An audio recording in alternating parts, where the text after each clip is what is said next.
नमस्कार दोस्तों, कल माइकल जैक्सन को 12 साल हो गए दुनिया से गए हुए। साथ ही साथ सुशांत सिंह राजपूत जो आज हमारे बीच नहीं है, पर कई लोगों ने माइकल जैक्सन और सुशांत सिंह राजपूत के कुछ ऐसी चीज़ें सामने ला के रखी हैं जो बिल्कुल एक दूसरे से रिलेट करती हैं। और कई लोगों का ये दावा है कि माइकल जैक्सन और सुशांत को क्या एक ही रीज़न की वजह से ख़त्म किया गया है। क्यों ऐसी बात मैं कर रहा हूँ? क्योंकि यहाँ पर एक ट्विटर अकाउंट है जिनका नाम रोज फॉर एसएसआर है। इन्होंने कुछ थ्रेड्स पोस्ट करे हैं। अब इनमें इन्होंने जो चीज़ें पोस्ट करी हैं वो सुनने के बाद आप भी शॉक हो जाओगे कि आखिरकार माइकल जैक्सन और सुशांत के बीच ऐसी कनेक्टिविटी क्या थी कि आज भी वो चीज़ें आप कनेक्ट करके देखोगे तो आपको लगेगा कि कहीं ना कहीं ये चीज़ें कनेक्ट हो रही हैं। सबसे पहले यहाँ बात करूँगा मैं, माइकल जैक्सन एक फेमस पर्सनैलिटी थे। आप जानते हैं उनका डांस बहुत ही लाजवाब था। सुशांत सिंह राजपूत भी बहुत ही फेमस पर्सनैलिटी थे, बहुत ही फेमस एक्टर थे, बहुत ही फेमस डांसर थे और बहुत ही ब्रिलियंट स्टूडेंट भी रह चुके थे वो। साथ ही साथ आपको बता दिया जाए, माइकल जैक्सन भी इतने फेमस हो चुके थे कि एक बार उनके ऊपर भी मी टू का फेक एलिगेशन लगा और सुशांत के ऊपर भी मी टू का फेक एलिगेशन लगा। यहाँ पर बात करते हैं, शुरुआत करते हैं कि ये सारे कनेक्शन दिख कहाँ से रहे हैं। सबसे पहले इन्होंने शुरुआत करी है इन दोनों के इंटरेस्ट को लेकर। माइकल जैक्सन और सुशांत सिंह राजपूत का पहला इंटरेस्ट उन्होंने पेश करा यहाँ पर, जहाँ पर इन्होंने मेंशन करा कि दोनों का इंटरेस्ट जो था वो आउटर स्पेस था। मतलब दोनों ने चांद पे प्लॉट खरीद रखा था और दोनों के जाने के बाद ही ये चीज़ें रिवील हुई कि उस प्लॉट का नाम क्या रखा जाए। जी हाँ, ये उन्होंने पोस्ट करके बताया। ये माइकल जैक्सन के बारे में पूरी डिटेल दी है और ये सुशांत सिंह राजपूत के बारे में जो उनका प्लॉट था उसके बारे में। साथ ही साथ इन्होंने दूसरी चीज़ मेंशन करी है कि एमजे माइकल जैक्सन के जाने के बाद ये चीज़ रिवील हुई कि वो चांद पर मून वॉक करना चाहते थे। जी हाँ, और कहा जा रहा है कि एसएसआर के जाने के बाद भी ये चीज़ें रिवील हुई कि एसएसआर 2024 में चांद पे जाना चाहते थे। उनका मिशन था ये जाना, क्योंकि आप जानते हैं कि एसएसआर जो थे वो नासा में जाकर प्रैक्टिस भी कर चुके थे और कहीं ना कहीं नासा में जाके वो और भी प्रैक्टिस करना चाहते थे। और ये सारी चीज़ें कहीं ना कहीं इन दोनों का कनेक्शन दिखाती है कि दोनों के साथ जो कुछ हुआ उसका तो पता नहीं, पर इन दोनों की लाइफ में बहुत ज़्यादा सिमिलरिटीज़ थी। तो बताया जा रहा है कि दोनों का मिशन था, एक का मिशन था माइकल जैक्सन का कि उनको मून वॉक करनी थी चांद पर, और दूसरे का मिशन था कि उनको चांद पर जाना था 2024 में।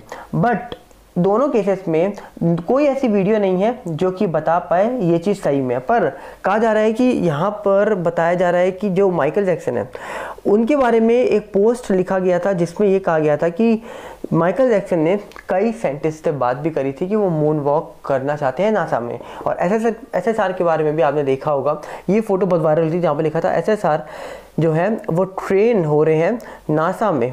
जी हाँ, मून चांद पे जाने के लिए मिशन 2024 मतलब 2024 में। और ये पोस्ट टाइम्स ऑफ इंडिया का है 24 सितंबर 2019 का। और आप लोग को कनेक्शन क्यों बता रहा हूँ मैं, क्योंकि इस कनेक्शन के साथ साथ बहुत सारी चीज़ें जुड़ी हुई हैं। बताया जा रहा है कि इन्होंने तीसरा जो पोस्ट करा है इसमें इन्होंने कनेक्शन बताया कि नासा खुद प्लान कर रहा था कि वो माइकल जैक्सन को चांद पर भेजेगा। और कहा जा रहा है कि इन्होंने एक पोस्ट करा जिसमें लिखते हैं कि नासा के साइंटिस्ट ने एसएसआर को एक्नॉलेज करा था कि वो बहुत ही ज़्यादा ब्रिलियंट है। मतलब उसको एक तारीफ़ करी थी एसएसआर की कि बहुत ज़्यादा ब्रिलियंट एक लड़का है। और बोला जा रहा है कि इस दोनों चीज़ों को दिखाते हुए नासा ने कभी ये रिवील नहीं करा, but way disclose bye close, कुछ क्लोज एसोसिएट ने ये डिस्क्लोज करा है, जहाँ पर लिखा गया है कि एक शख्स है जिन्होंने बताया कि माइकल जैक्सन के बारे में कि माइकल जैक्सन जो थे इनकी भी बात चल रही थी और इनको बोला गया था कि आपको भेजेंगे चांद पर। ऐसी भी कई जगह पोस्ट छपे हुए हैं। सुशांत के बारे में भी ये देखिए, एक साफ एक आर्टिकल है जिसमें लिखा गया है Sushant Singh Rajput ex manager says NASA scientist messaged him say you could have been the biggest scientist that Indian could ever have.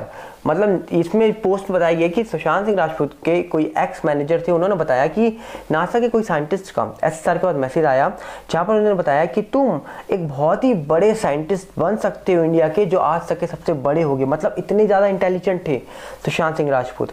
इसके बाद इन्होंने चौथा एक बहुत ही इंपॉर्टेंट चीज़ बताई है, वो बताई है कि आप दोनों के चीज़ों के बारे में देखेंगे तो दोनों अपने अकॉर्डिंग ग्रेविटी को कहा जा रहा है कि रख सकते थे। जो ग्रेविटी होती है वो अपने अकॉर्डिंग आप कभी चेंज नहीं कर सकते, पर इन दोनों के बारे में बताया गया कि दोनों अपने अकॉर्डिंग जो ग्रेविटी थी वो अपने अकॉर्डिंग ही रख सकते थे। कैसे?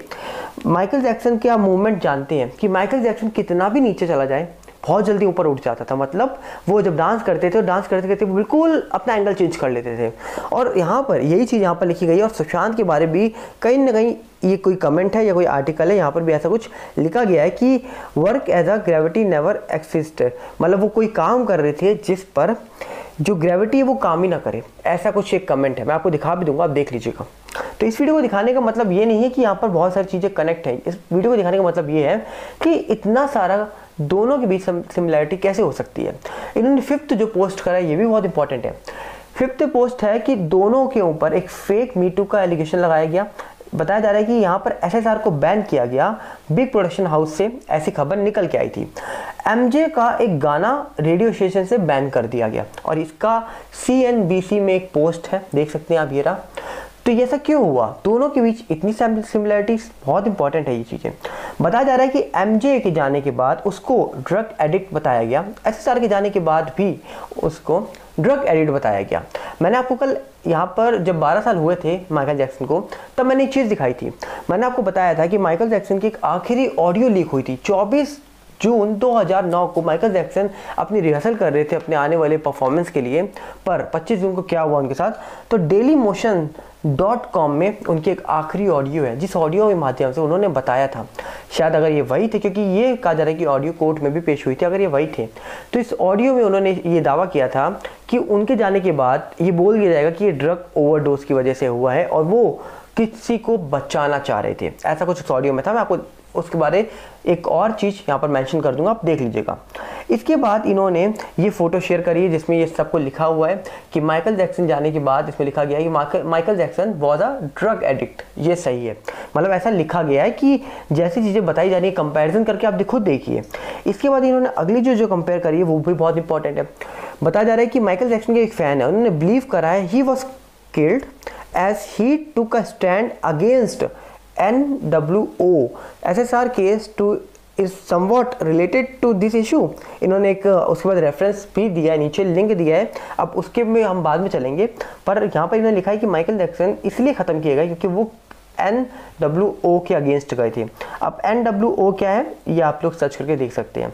इन्होंने एक मैसेज भी दिया जिसमें इन्होंने कहा है I was shocked this song was released at least 25 years ago and was banned at the time. The screens are all what happened today. Michael Jackson want to express. He was warning that the new world order was coming towards us because of his song. He was murdered by the illuminati. ये इन्होंने यहाँ पर post करा है। तो इसमें कितनी सच्चाई है पता नहीं, पर ये पोस्ट 18 सितंबर 2020 का बताया जा रहा है। मैं आपको शेयर कर दूंगा, आप पढ़ लीजिएगा। तो कहीं ना कहीं ये चीज़ें बताई जा रही है कि माइकल जैक्सन जो थे, इनका 25 साल के बाद अचानक से एक गाना बैन होता है। अचानक से माइकल जैक्सन ऐसा क्या बताने वाले थे, क्यों उनको वार्निंग मिल रही थी, बहुत सारी चीज़ें इन्होंने इस पोस्ट के माध्यम से बताया है। इसके बाद कहा जा रहा है एक इन्होंने बहुत ही इंपॉर्टेंट कनेक्शन और बताया है। इन्होंने कहा है माइकल जैक्सन जो थे वो सीक्रेट स्केच करते थे। जी हाँ, और यहाँ पर माइंड कंट्रोल के बारे, ड्यूलिटी के बारे बहुत सारे ऐसे स्केच हैं। ये देखिए, ये माइकल जैक्सन के स्केच दिखाए गए हैं जहाँ पर कई जगह मेंशन करे हुए हैं। अब ये एसएसआर के स्केच है जो एसएसआर अपने घर में करते थे। अब आपको ये देख के लग रहा होगा ये तो कुछ भी नहीं है। देखिए, जो पढ़ा लिखा इंसान होता है ना और बहुत ही ज़्यादा इंटेलिजेंट होता है, नॉर्मल इंटेलिजेंट की बात नहीं कर रहा, जो बहुत ही एक्स्ट्रा ऑर्डिनरी इंटेलिजेंट पर्सन होता है, उसके ये ड्राइंग बनाने पर, ये स्केच बनाने के अंदर भी बहुत सारी चीज़ें छुपी होती हैं। तो यहाँ पर इन दोनों फोटोज़ को शेयर करके, जैसे ये दोनों माइकल जैक्सन की बताई जा रही हैं कि माइकल जैक्सन के बारे लिखा हुआ और ये स्केच उनका है, और ये एसएसआर के बारे में बताया जा रहा है। पर इसमें शॉकिंग खबर तब निकल के आई कि इन्होंने पोस्ट करे हुए हैं, पर इसमें लिखा है कि रिसेंटली अभी कुछ टाइम पहले कि 26 जून 2021 को आज ही पोस्ट की गई है ट्विटर पर, और इसमें लिखा है कि कुछ टाइम पहले पिठानी ने भी पोस्ट करी थी ये पिक्चर जो एमजे ने स्केच करी है। ये देखिए, और ये लिखा है पिठानी, और ये पिठानी ने पोस्ट करी थी माइनर वर्ल्ड ऐसा करके। तो इसके पीछे क्या कहानी छुपी हो सकती है, क्यों आखिरकार पिठानी ने ये पोस्ट करा, सवाल बहुत ही बड़ा है। अब आखिरी इन्होंने एक लाइन लिखी है, आप इन दोनों केसेस को बहुत ही ध्यान से सिमिलैरिटीज देखिए और फिर अब देखिए क्या इन दोनों ने अपने आप को सेक्रीफाइस कर दिया एक ही रीज़न की वजह से। क्योंकि यहाँ पर रीज़न क्या है क्या नहीं है ये तो बहुत सारी चीज़ें बाहर हैं अभी, क्योंकि एक्स्ट्रा ऑर्डिनरी जो शख्स होता है कहीं ना कहीं ये बहुत सारी चीज़ें निकालना चाहता है। पर क्या ये सही में कुछ ऐसे चीज़ के लिए काम कर रहे थे जिन्होंने अपने आप को सेक्रीफाइस कर दिया उसके लिए, क्योंकि इन दोनों के बारे में आप देखेंगे तो बहुत सारी चीज़ें बताई गई हैं, दिखाई गई हैं, और इन्होंने लास्ट में लिखा है thanks to Rana MRI Singh for pointing out the similarities between two case. मतलब ये जो पूरा पॉइंटिंग आउट किया है, ये एक ट्विटर में अकाउंट है राणा MRI सिंह, उन्होंने किया है। तो इन सबको देखने के बाद आप मुझे बताइएगा कि आपके मन में क्या ख्याल आ रहा है, क्या आपको लग रहा है कि इन दोनों केस में कुछ सिमिलैरिटीज थी, क्यों आखिरकार ऐसा बोला जाता है। अभी भी कई आप सोशल मीडिया के अकाउंट उठाएंगे तो कई लोग ये बोलते हैं कि ही इज़ अलाइव। जी हाँ, कई लोग ऐसे बोलते हैं। अब वो क्यों बोलते हैं ये मुझे नहीं पता, क्योंकि उनके इन्फॉर्मेशन क्या है, कि क्या सोर्स से आ रही है, वो उनको पता होगी। पर कई लोग ऐसा दावा करते हैं, कई लोग ऐसा भी दावा करते हैं जैसे फिल्मों में दिखाया जाता है कि बहुत सारे लोग जो इंटेलिजेंट होते हैं, एक्स्ट्रा ऑर्डिनरी इंटेलिजेंट लोग होते हैं, कहीं ना कहीं उनके जाने के बाद, जैसे मैंने आपको एग्जांपल दिया था क्रिश 2 या 3 मूवी थी जिसमें ऋतिक रोशन जो एक पिता के किरदार में थे, खबर आई थी कि वो एक प्लेन क्रैश में ख़त्म हो गए हैं। और फिर कई सालों के बाद जब ऋतिक रोशन खुद, उनका बच्चा पैदा होता है उस फिल्म में, तो वो जब फॉरेन में जाता है तो देखता है कि यहाँ तो मेरे पिता है, जबकि वो एक बहुत बड़े साइंटिस्ट थे, बहुत बड़े साइंटिस्ट थे। उन्होंने जो चीज़ बनाई थी वो थी कि आप फ्यूचर के बारे अपनी हर चीज़ देख सकते हो कि आने वाले टाइम में क्या होने वाला है। और वो चीज़ तभी खुल सकती थी जब वो ऋतिक रोशन जो उस फिल्म में पिता का किरदार निभा रहे थे, तो वो जब उस चीज़ को ओपन करते, जब तक वो लॉक करके रखते तब तक वो चीज़ खुलती ही ना। तो ये सवाल बहुत बड़ा है। यहाँ पर क्या लगता है आपको, बताइएगा जरूर कमेंट्स में, क्योंकि ये कनेक्टिविटी जो दिखाई जा रही है इसमें आपकी क्या राय है, क्योंकि ये सारी चीज़ें सोशल मीडिया पे प्रोवाइड है। और ये सारी चीज़ दोनों ये दावा नहीं करती कि ये दोनों सही में एक ही रीज़न की वजह से ख़त्म हुए हैं, पर इनके बीच में सिमिलैरिटीज़ बहुत ज़्यादा हैं। और ये दिखाने का मंशा सिर्फ इतनी थी कि आप देख सकते हैं कितने इंटेलिजेंट और कितने फेमस पर्सनैलिटी थे दोनों। क्या कहना है आपका, बताइएगा जरूर कमेंट्स में। मिलते हैं बहुत जल्दी। नमस्कार, जय हिंद।